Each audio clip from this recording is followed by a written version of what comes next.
My name is Jennifer. This is Metatron speaking. Today's message is on self-love. You've been taught to care for everyone else and not yourself. This creates a deficit in you, a need for someone else to take care of your needs since you refuse to fulfill them for yourself. You then believe you need others to make you happy and feel loved. This makes you reliant on others for things that they are not responsible for. In this state, you go into all relationships with that deficit, looking to get filled, and when it is not, you may feel resentment towards the other person. When you do not love yourself, you speak harshly to yourself in your mind. You call yourself names. You berate your choices. You criticize your lack of perfection. You dwell on your mistakes. You hold yourself to impossible standards. Self-love acknowledges that you too are human and that you too will make mistakes. Self-love knows that mistakes are part of experiencing life and they do not define who you are, no matter how many mistakes there are. The choices you make at any given time in your life are the best you can do in that moment. With the experience and circumstances you have in that exact moment, you make a choice. If you do not get the result you want, then there is something you can learn from that moment. Find the learning and throw the rest away. Your choice has nothing to do with how good you are, how smart you are, or anything at all about who you are. It's but a moment, but one experience. There is no need to assign judgment to the moment or to yourself. Life is not a test of perfection. Life is a chance to experience. You must make choices and see outcomes to have experience. Regret serves no one. Regret benefits no one. Regret is you punishing yourself for being human, for making mistakes. God expects you to make mistakes. How else can you learn?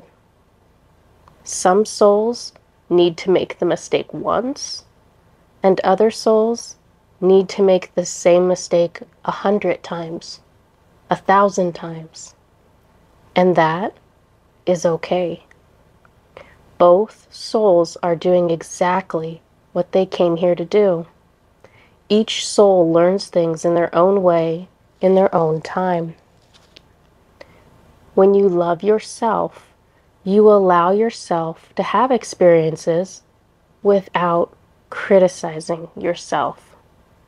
When you love yourself, you don't tell yourself what you should have done or what you should have said. Accept that you did the best that you could and that you deserve grace from yourself because you cannot be perfect. Do you think your Creator is perfect? He is not. He learns from experiences just like you, just like all of us.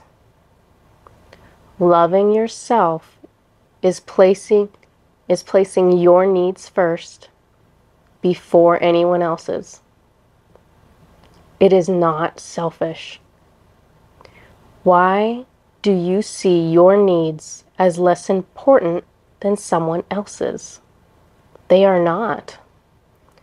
Those are your needs to meet first, always first.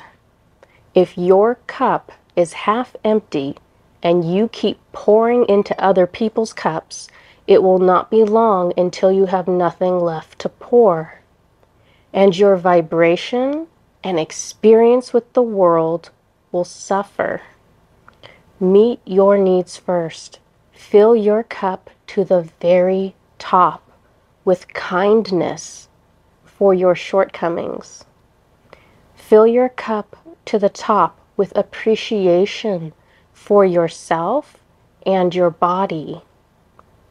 Give your body the things it needs: healthy food, hydration, sleep, rest, movement.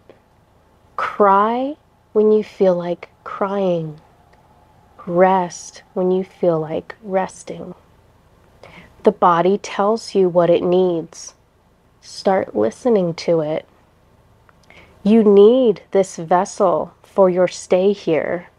If it is suffering, it will be difficult to rise above that to reach higher consciousness. Much of the body's suffering is preventable.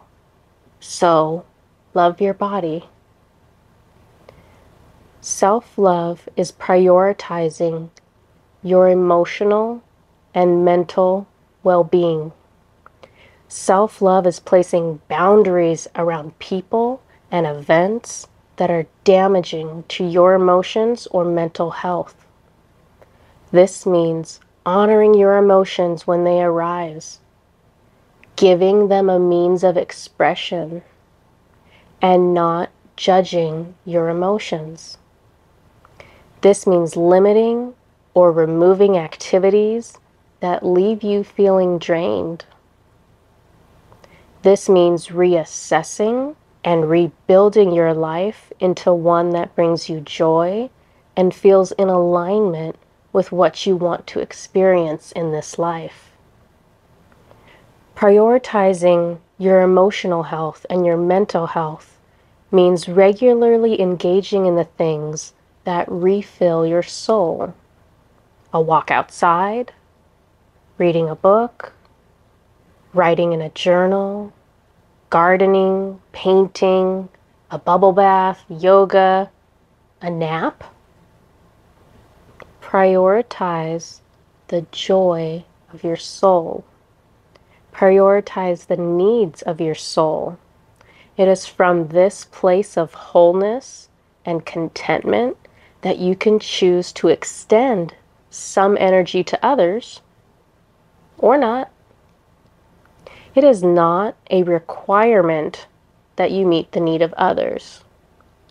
Children, yes, but are you trying to meet the needs of a grown adult? It is not your responsibility to try to make others happy. And truly, only that soul can create their own lasting happiness. You cannot choose things for others, and you cannot force things on others.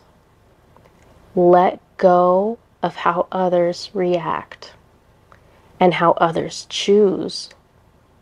Do not let it interfere with your growth and your journey.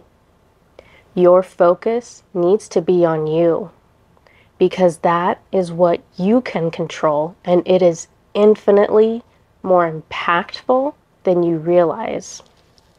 How much easier is it to distract ourselves with trying to fix others rather than examine what needs changing within ourselves?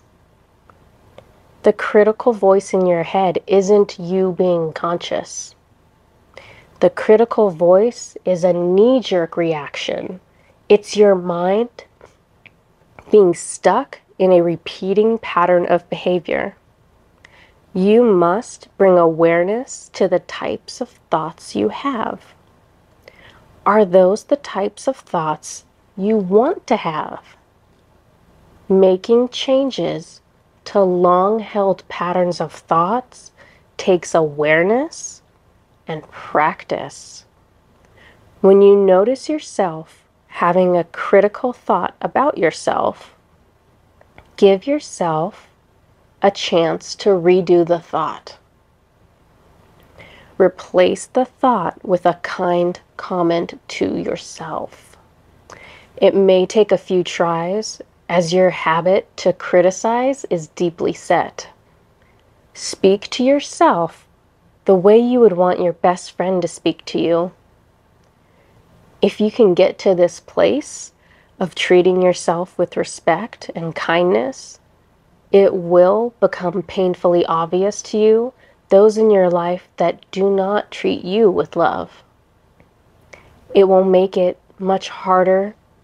It will make it much harder to accept the unacceptable. It will create a ripple effect of change.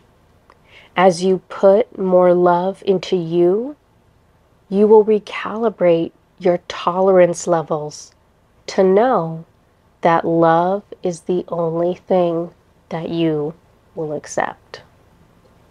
That is the end of the message. Until next time, bye-bye.